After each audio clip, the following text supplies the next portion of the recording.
Hey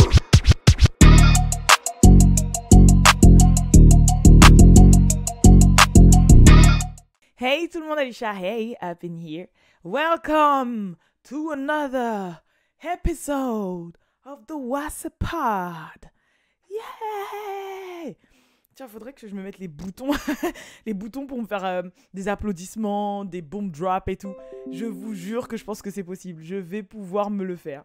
Bref, en tout cas, comme d'habitude, le WhatsAppod, votre rendez-vous du lundi au vendredi à 20h. Voilà, c'est le TPMP des quinries ici. Non, je rigole.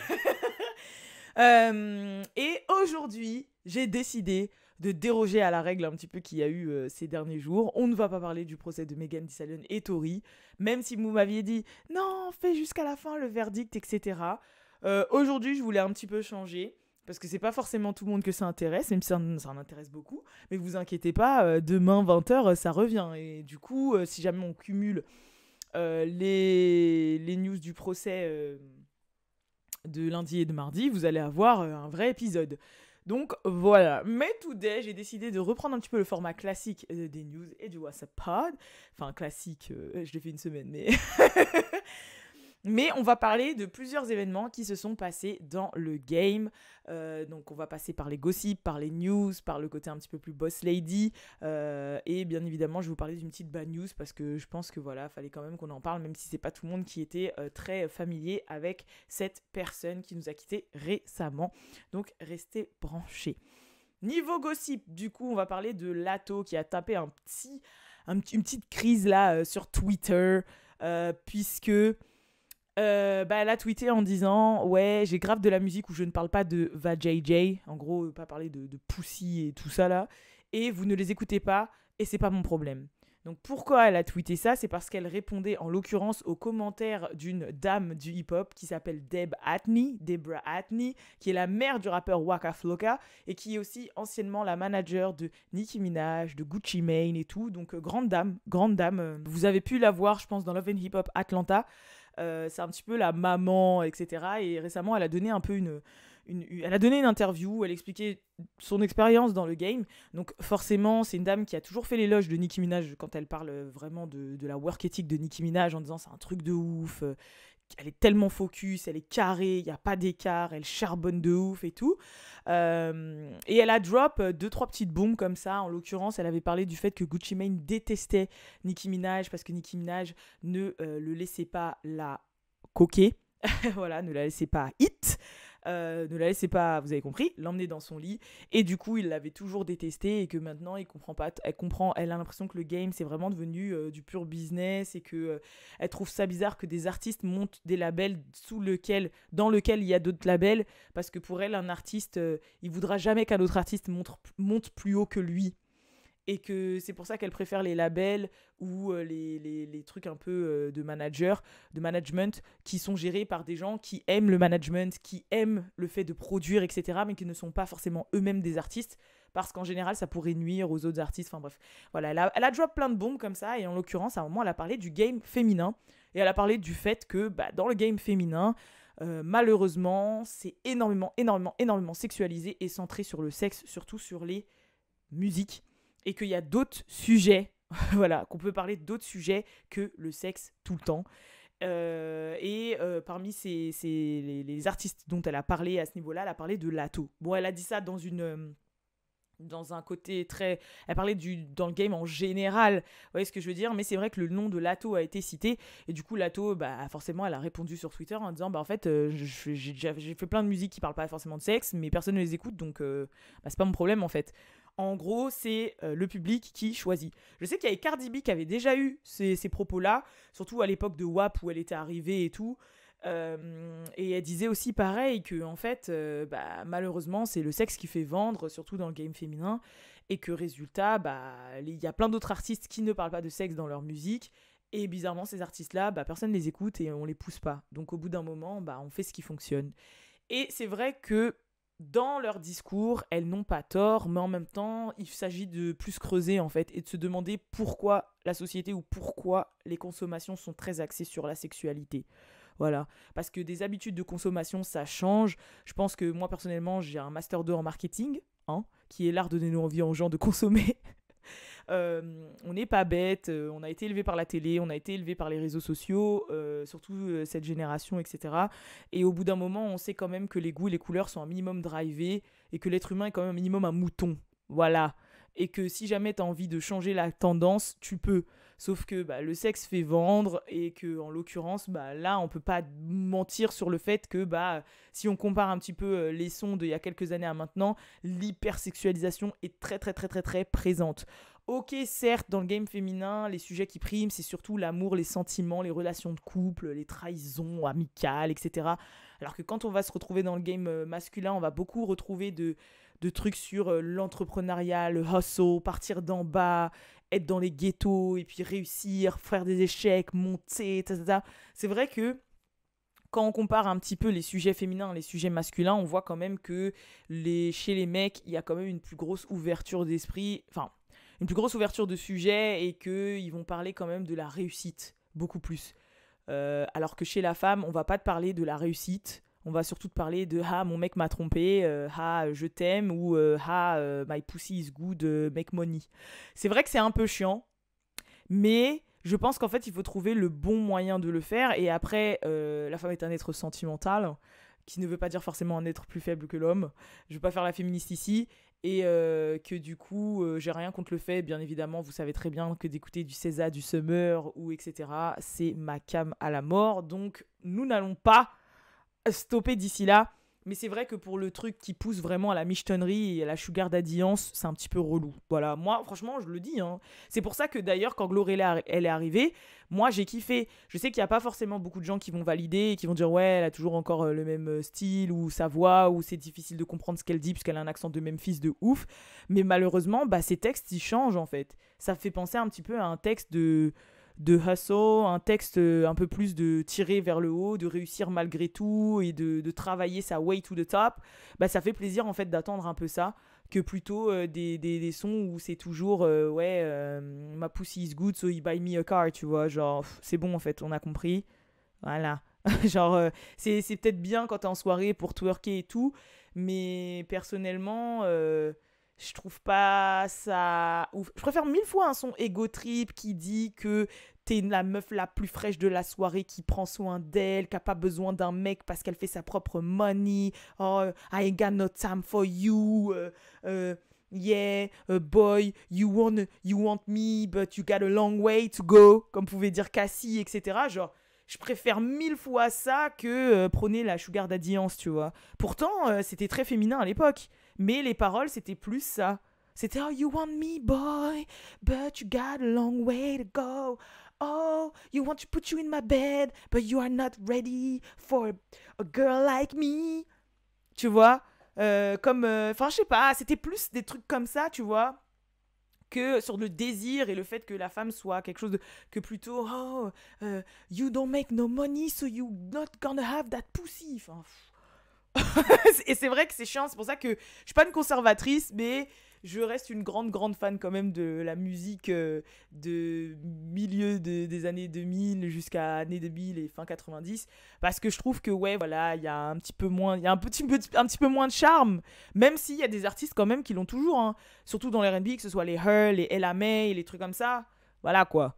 Et faut les écouter. Mais on reste encore beaucoup dans le R&B, etc. Mais c'est vrai que dans le rap, si on parle de rap féminin, on entend beaucoup ça, et c'est vrai que c'est un petit peu chiant. Et voilà, c'est mon discours. Voilà, mais bref. Mais c'est vrai que dans ce qu'elle dit, elle a pas tort, dans le sens où, ouais, elle va faire... si jamais elle fait un album et qu'il y a des sons de ci et de ça, et que les sons qui cartonnent, c'est les sons où elle dit Big D Energy, qu'est-ce que tu veux que je te dise ? C'est comme là, elle a sorti un son là, Nasty Song, ouais, qu'est-ce que tu veux que je te dise. Voilà, en plus comme elle a dit, c'est vous qui, je l'ai posté sur TikTok, c'est vous qui m'avez demandé de le sortir, Nasty Song. That's a fact, that's a Fendi fact. Donc voilà. Bref, deuxième sujet dont je voulais vous parler gossip, c'est Diddy et Young Miami. Ok. Et donc ça fait un moment que je voulais vous en parler et tous les jours il y avait des nouveautés. Donc il faut savoir que je crois et je pense que Diddy et Young Miami, c'est terminé. Bon après, plusieurs fois ils nous ont fait des crises en mode c'est terminé et au final ils étaient ensemble quelques temps après. Mais là je crois que Diddy il a abusé frère. Là il a abusé. Il y a un enfant qui est arrivé entre temps. Il s'est affiché là en une semaine avec 4 meufs différentes, photos de paparazzi où il était en train d'embrasser 4 meufs différentes. En gros, Young Miami, là, au début, elle gueulait sur Twitter, genre ouais, nanana, non, c'est moi, je sais pas quoi. Et au final, là, à la fin, ça s'est terminé par des tweets où elle disait thank you, next. Pour reprendre Ariana Grande. Et elle a tweeté aussi des paroles de SZA de son son I Hate You. Donc voilà, vous savez très bien, les meufs, quand on est un petit peu en mode hot break, on aime bien mettre des quotes et reprendre des sons, faire des playbacks de musique qui racontent notre situation. Et du coup, bah, c'est ce qu'elle a fait. Faut savoir quand même qu'entre-temps, elle s'est fritée avec Akademiks parce qu'il avait traité de side chick. Diddy avait défendu Young Miami. Il avait dit Young Miami n'est pas ma side chick, ne l'a jamais été, ne le sera jamais. Elle compte beaucoup pour moi. Je ne discute pas de ce genre de choses sur le net et je ne vais pas commencer aujourd'hui. Pense ce que tu veux, mais si tu veux commencer à blesser les gens qui comptent pour moi, je peux venir chez toi et on peut en discuter comme des grandes personnes, entre hommes et tout. Donc, il avait pris là quand même la défense de Young Miami, mais parce que Akademiks, il avait attaqué Young Miami en disant ouais, waouh, meuf, t'es là, tu pleures sur Twitter pour une City Girls ou pour une meuf qui accepte plus ou moins la relation libre, t'as l'air quand même pressed un peu, genre tu nous fais un mental breakdown là, c'est pas très City Girls tout ça. Moi je pensais que t'étais en mode c'était Sugar Daddy, toi t'étais une Sugar Baby, et vas-y. Il a même dit ouais, les baby mamas de Nick Cannon, quand il annonce un autre enfant, il y en a aucune qui pleure sur les réseaux, elles ont toutes l'air contentes, tu vois, donc elles respectent le contrat, donc frérot, accepte que t'es une side chick. Et résultat, bah, je pense que Young Miami l'a vraiment pris en manque de respect et Diddy au moins avait pris sa défense. Mais bon, ça n'a pas tenu longtemps parce que le mec il a tweeté ça pour prendre sa défense et le lendemain il s'affichait dans les rues de je sais pas d'où là, de New York en train de gueuler une autre meuf. Donc et franchement, il a pas de cœur. Enfin, il a un cœur. Lui, il a dit, maintenant, il s'appelle Brother Love. Il s'appelle Frère Love. Sa brand, c'est Love, c'est l'amour. Et c'est qu'il a tellement d'amour à en revendre qu'il distribue à plein de gens. Voilà, il le dit, il vit sa best vie. Il a je sais pas combien de gosses. Et encore un là. Il veut vivre sa best vie, il est multimillionnaire. Non, je peux comprendre, c'est un choix de vie. Au moins, il l'assume et il a compte à rendre à personne. Mais c'est vrai que, bon, voilà, Young Miami, après, il y a des gens qui ont commencé à la tailler en disant c'est pas très City Girls, tout ça, parce que City Girls Up et tout, normalement, c'est, voilà, t'es une sugar baby et tu l'assumes, et là, tu fais la meuf qui a des sentiments, qui fait des mental breakdowns sur Twitter, c'est quoi ce délire et tout. Donc, bref. Mais c'est vrai que il lui a quand même manqué de respect, voilà, faut lui dire. Franchement, moi j'ai vu quand même la situation en mode frérot, Young Miami, je suis d'accord, ok, c'est ton porte-monnaie, ok, il te produit, ok, tu fais de l'argent avec lui, ok, c'est bien pour ton branding. Mais meuf, là tu nous as trop vendu le style, t'as trop de sentiments pour lui, et là le mec, il y a un minimum. Donc soit t'acceptes et tu dis ouais, on est dans une relation libre, et au pire, même toi tu t'affiches avec d'autres gars. Et on comprend que vous tenez à l'un à l'autre et que vous êtes deux grandes personnes qui s'amusaient, soit tire-toi de là en fait, parce que tu peux pas commencer à faire des crises et après il va t'emmener en voyage en Italie pour se faire pardonner, tu vas le repardonner et puis 2 jours après on va le voir encore avec une autre meuf sur un bateau en train de la gueuler, enfin c'est bon quoi. Je trouve que en fait elle passe pour ça lui dessert. Pour moi ça lui dessert. Genre ok, la Brand City Girls on a compris, mais GT elle est casée avec Uzi, voilà, toi, on a compris qu'en vrai, t'étais une meuf sensible, fleur bleue, donc faut arrêter. Tu peux continuer City Girls, c'est pas grave, mais tu peux dire City Girls, Boss Lady, tu vois, au pire, je sais pas. Enfin bref. Troisième situation, faut savoir que Miss Laurie Harvey a un nouveau chéri, c'est l'acteur Damson Idris. Donc voilà, ils ont été aperçus plusieurs fois en train de traîner ensemble à Los Angeles, notamment au restaurant et tout. Donc nouvel acteur pour Miss Laurie Harvey. On verra combien de temps ça va durer. Franchement, je les trouve cute together. Et voilà, un nouveau gars à mettre à son palmarès. Franchement, moi, si t'es young, tu sais ce que tu veux, t'as de compte à rendre ta personne. Let's go for you, hein, let's go. Autre petit moment gossip du coup avant de passer aux news, c'est Jada Cheeves qui est dans la sauce avec la chérie et baby mama de Rich the Kid, Tory Bricks, qui a fait un live et qui a descendu Jada Cheeves en disant ouais, elle m'a pas respecté Et dans son live Instagram, elle a dit « Moi, mes potes, on devrait mettre des baffes à toutes ces vieilles fake influenceuses, ces fausses célébrités d'Atlanta, ces wannabes qui font genre qu'ils maîtrisent leur baby daddy alors que leur baby daddy couche avec tout le monde dans le game, comme Jada par exemple. » Et à ce qui paraît, elle aurait été énervée contre Jada parce que Jada aurait slide dans les DM du coup de Rich the Kid. Et c'est pour ça qu'elle lui en voudrait. En plus, elle est pote avec Harry Fletcher. Et Harry Fletcher et Jada ne sont plus potes depuis un moment. Faut savoir que là, il y a quand même un certain hate train. Enfin, il y a vraiment une période un peu où on l'aime plus, Jada. Moi, je vais arrêter de faire des focus sur les gens. C'est tout ce que j'ai à dire. J'avais fait un focus sur Danileh juste après. Elle nous a fait son Yellow Bone là. Et résultat, elle a eu un hate train. J'ai fait un focus sur Jada Cheese. Et la meuf, là, elle a un hate-train juste après. Moi, je vais arrêter de faire des focus. Parce que chaque fois que je le fais et que je dis pourquoi j'aime bien quelqu'un, derrière, la personne a fait un truc où, bah, au final, tu peux plus l'aimer, quoi. Pourquoi il y a ce hate-train, là, enfin, cette période un petit peu où on n'aime plus trop Jada, où elle nous tape sur le système. Tout a commencé, en fait, à la suite de sa télé-réalité The Impact ATL. Elle a fait une télé-réalité sur Atlanta avec Lakia, Harry Fletcher, elle... le coiffeur de Nicki Minaj, là. Arrogante et Des Dior, ouais voilà, qui est l'ex de Future et aussi une rappeuse, etc. Et d'ailleurs j'ai trouvé un lien si vous voulez la regarder, parce que j'avoue les séries comme ça, si vous n'êtes pas aux États-Unis ou si vous n'avez pas accès aux plateformes, je crois que c'était sur BET+ et tout, bah, c'est un peu galère de trouver. Bah, j'ai trouvé un lien et comme je suis grave gentille, je vais vous le mettre en barre d'infos sur YouTube si vous voulez regarder la série The Impact ATL. Et en fait, à ce qui paraît, dans cette télé-réalité là, Jada est unbearable. Enfin, en gros, elle est détestable, quoi. Et que depuis cette télé-réalité, ça a complètement shifté son image et les gens ne l'apprécient plus. Alors qu'avant, elle était très likable, les gens, ils l'aimaient beaucoup, etc. Ils avaient beaucoup d'affection pour elle, son fils, nanani, nanana, son côté entrepreneur.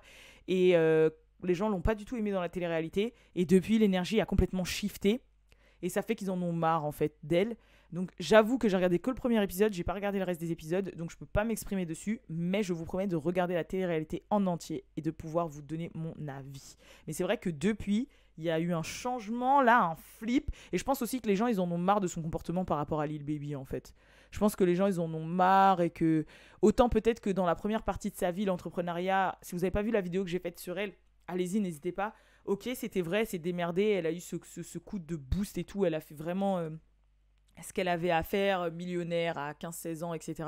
Mais qu'à partir du moment où elle s'est mise avec Lil Baby, bah, c'est reposé sur ses lauriers, en fait, et qu'après, elle a plus rien fait. Donc là, elle fait genre la meuf boss lady et tout, mais en soi, on la voit se faire pas respecter par Lil Baby, elle fait que des lives pour se justifier. Je pense que les gens, ils sont un peu fatigués de son perso, mais elle peut quand même se retourner. Voilà, moi, j'ai pas non plus l'impression que c'est mort pour elle. Je pense qu'il faut juste qu'elle redore un petit peu son blason, on va dire ça comme ça, et ça ira mieux. On va passer au niveau des news. Donc news, je pense que vous n'êtes pas passé quand même à côté de la big news qui s'est passée. Rihanna nous a montré son bébé. On ne sait pas comment il s'appelle. Bon, il y a des spéculations et tout sur comment il s'appelle, mais on ne sait pas. Et je crois que j'ai vu des gens, ils disent donc il s'appelle Chrome, je crois qu'il s'appelle Chrome ou je sais pas quoi, je ne pense pas. Mais en tout cas... elle nous a montré son fils qui est trop mignon et qui a sa gueule. Voilà, faut le dire. Franchement, enfin non, il a pas sa gueule, il a la gueule de son père. Il a la gueule de son père ou de son petit frère. Si vous avez jamais vu les photos du père ou du petit frère de Rihanna, allez voir. Mais franchement, il a tout pris de Rihanna, son front, son nez. Enfin, c'est trop marrant. Et alors, c'est pourquoi je voulais vous parler de ça, parce que la révélation, elle s'est passée d'une manière assez spéciale. Faut savoir qu'en fait, Rihanna a su, elle voulait pas le montrer tout de suite, son fils, mais elle a su qu'il y avait des paparazzis qui avaient réussi à avoir des photos de son fils. Et du coup, ce qu'elle a fait, c'est qu'elle a voulu prendre les devants et elle a contacté Jason Lee, qui est le CEO du média Hollywood Unlocked, pour lui dire, voilà, je sais qu'il y a des paparazzis qui ont pris des photos de mon enfant. J'ai pas envie que ce soit des médias blancs. Je parle dans ces termes, hein. Je veux pas que ce soit des médias blancs, mainstream et tout, qui soient les premiers à partager les photos de mon enfant. Quitte à ne pas choisir, je préférerais que ce soit un média noir qui partage les photos, les premières photos de mon fils aux yeux du monde. Et du coup, voilà, elle a vendu les photos de son fils à Jason Lee, qui a eu l'exclusivité et qui a posté les photos, les toutes premières photos de son fils. Donc Jason Lee a... Parce qu'après, il avait été accusé de clout, etc., qu'il avait pas eu les autorisations de Rihanna, que ça se faisait pas. Donc après, bah, et voilà, il a tout comment ça s'appelle, démonté. Et sur Twitter, il a tout expliqué. Il a dit non, non, non, c'est Rihanna elle-même qui m'a appelé, qui m'a dit qu'elle voulait que ce soit un média noir qui partage les premières photos de son fils plutôt que un média mainstream de blanc. Je vous ai dit, aux États-Unis, c'est très communautaire. Hein. C'est pas comme en France où le communautarisme est mal vu et où faut pas le pousser du tout parce que t'es raciste, t'es communautaire, machin. Eux là-bas, ils ont compris que dans leur pays, la communauté fait la force. Et pour eux, tant que ça rapporte de l'argent, c'est pas vu mal en dehors. Voilà. Il y a quelque chose qui s'appelle là-bas le Black Wall Street, il y a l'économie noire à proprement parler, enfin, c'est respecté et tout. Et du coup, bah, ils ont pas peur d'avoir des discours de la sorte. Et c'est Rihanna, voilà, qui a dit ça, et elle a son droit. Et juste après ça, elle a posté une vidéo trop mignonne sur son TikTok, qui a déjà dépassé, je crois, les 7 millions d'abonnés sur TikTok, où elle a posté son fils. Et franchement, Attends, est-ce que j'ai mon téléphone là ? Oh mince, j'ai pas mon téléphone dans les mains, mais il faut savoir que carrément le fond d'écran de mon téléphone, c'est une capture d'écran de la tête de son fils que j'ai mis parce qu'en fait, dès que j'allume mon téléphone, ça me fait rire. Genre, je sais pas pourquoi, ça me rapporte de bonnes énergies. Sa grimace là, elle me fait trop rire. Je le vois comme un mème. J'utilise un mème dans des conversations WhatsApp et tout. Genre, sa tête, elle me fait trop rire. Ça va changer très vite. Hein. Ça va être une sorte de 2 jours après, je vais changer. Mais c'est vrai que sa tête m'a fait trop rire. Je vous le mettrai là. Et du coup, j'ai carrément mis en fond d'écran parce qu'au moins le matin, quand je vois ça, je sais pas, ça me met dans un bon mood direct. Oui, vous allez trouver ça super bizarre, mais je sais pas. Des fois, je mets des trucs random comme ça, juste parce que ça me hype. Ah, on trouve des moyens, des moyens d'auto-suggestion. Oh là là, bref. Sinon, au niveau Boss Lady, César, ça y est, les chiffres de première semaine sont tombés. 315 000 en première semaine, 315 000 ventes première semaine. Et elle a battu des records tapeurs. Voilà, elle a battu des records tapeurs. Faut savoir que son single Kill Bill est la biggest opening week for a song by a black female sur Spotify. Et ça a dépassé WAP. Donc, je le traduis en français. Le son Kill Bill, qui figure dans son album SOS, a dépassé le record de la première semaine de WAP en termes de stream sur Spotify. Voilà. Je pense que des fois, à chaque fois que je vois des trucs comme ça là sur les charts et tout, je dis mais comment je peux traduire ça dans un français compréhensible ? Mais je pense que vous m'avez compris. Donc déjà, ça a dépassé WAP. Bref, au moins vous avez compris ça. Ensuite, il faut savoir que son album SOS est la deuxième plus grosse vente première semaine par une artiste femme sur Spotify, dans l'histoire de Spotify US. Ça a dépassé l'album Red de Taylor Swift. Bon, voilà. Faut savoir ça. Ensuite, SOS a vendu plus de 1 million d'albums aux US. SOS has now sold over 1 million total units in the US. Donc c'est un truc de malade. Ça fait 1 semaine et demie qu'il est sorti. Déjà plus d'1 million de ventes. Et l'album SOS de César est déjà éligible pour le Platinum puisqu'il a dépassé 1 million de ventes au total aux États-Unis. Donc il est déjà Platinum aux États-Unis en 1 semaine fucking et demie. Donc franchement, César qui ne voulait pas sortir son projet, mais en fait, c'est pas elle qui voulait pas le sortir, c'était son label parce qu'elle a fait un vlog que vous pouvez retrouver sur sa chaîne YouTube. Où dedans, à un moment, on la voit pleurer parce que quand elle est sur son live Saturday Night Live, là, elle a un appel de son label. Enfin bref, il y a son label qui lui dit ouais, il voulait repousser la sortie de son album au mois de janvier et on la voit fondre en larmes et tout, genre trop de pression là pour son album. Je pense que c'est même pour ça qu'elle était dégoûtée et qu'elle disait qu'elle en avait marre et qu'elle voulait arrêter la musique. Mais du coup, elle a eu raison de ne pas pouvoir le repousser parce qu'elle a éclaté tous les records. Et enfin, encore dans Boss Lady, avant de passer avec cette petite, terminer avec cette petite bad news, c'est Her qui a joué le rôle de Belle dans Belle et la Bête dans le dernier Disney Special. Et franchement, c'est trop lourd, voilà, de voir quelqu'un comme Her qui joue une princesse Disney. Donc il y a plein d'images sur YouTube et tout, si vous voulez aller regarder, n'hésitez pas. Voilà, donc c'était le petit carcan Boss Lady. Bon, au final, ma caméra s'est éteinte, donc on va continuer à l'audio, bien évidemment, pour ceux et celles qui me regardent en streaming, et parce que sinon, vous allez rien rater de toute façon là quand je vais montrer ma tête. Mais juste pour vous dire que oui, je voulais dire rest in peace à Twitch, donc qui était le DJ et le bras droit de Hélène DeGeneres sur son show. Personnellement, moi, comme vous le saviez, depuis que je suis jeune, avant je dansais beaucoup, j'étais danseuse et j'ai toujours eu un attrait pour la danse. Donc moi, c'est quelqu'un que j'ai connu parce qu'il a joué dans Sexy Dance, voilà, et que je suivais pas mal en tant que danseur. Et on a appris récemment qu'il s'était suicidé. Voilà, il s'était tiré une balle dans une chambre de motel. Il aurait laissé une lettre de suicide, etc. Il avait 40 ans, il avait 3 enfants. Et comme quoi, on ne sait jamais par quoi les gens passent. On ne sait toujours pas vraiment les causes du décès. Mais en tout cas, c'est vrai que ça m'a un petit peu chouque parce que c'est un peu des gens que tu vois dans le paysage du divertissement, même si tu n'es pas tous les jours sur leur côte. Tu les vois souriants, ils ont une image tu vois, de mecs qui dansent, qui sourient, etc. Et d'apprendre une news comme ça du jour au lendemain, bah, tu te dis bah merde alors. Tu vois, genre, tu peux avoir le plus grand sourire et le lendemain, il se passe quand même un truc de ouf. Donc voilà, paix à son âme, rest in peace Twitch. Voilà. Bon bref, en tout cas sur cette note pas très joviale, par contre j'avoue, je vous fais de gros bisous et je vous dis à la prochaine pour le prochain What's Pod. Peace tout le monde.